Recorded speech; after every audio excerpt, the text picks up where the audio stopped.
అందరికీ నమస్కారం. నేను మీ లక్ష్మీ నాగరాజు.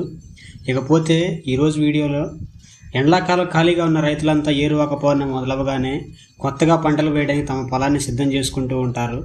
కారణం ఏరువాక పౌర్ణమికి ఋతుపవనాలు రాక మొదలవుతుంది. మా సైడు ఈ సమయంలో ఎక్కువగా వేసే పంటలు ప్రత్తి మరియు మొక్కజొన్న, అలాగే ఎక్కడన్నా లిల్లీ పూల తోటలు వేస్తూ ఉంటారు. మీ ప్రదేశాల్లో ఏ పంటలు వేస్తారో కామెంట్ చేయండి. ప్రతి పంటకు సిద్ధం చేస్తున్న ఈ రైతుల యొక్క పొలాలు బాగా పండాలని ఆశిద్దాం. ఎంతైనా ట్రాక్టర్ వ్యవసాయం కంటే కూడా ఎద్దుల వ్యవసాయం చేసిన పొలాలు బాగా పంటలు పండుతాయని చెప్పేసి రైతుల నమ్మకం. ఈ వీడియో నచ్చినట్లయితే లైక్ చేసి తోటి రైతులకు షేర్ చేయండి. మా తర్వాతి వీడియోస్ కోసం మా ఛానల్ సబ్స్క్రైబ్ చేయండి.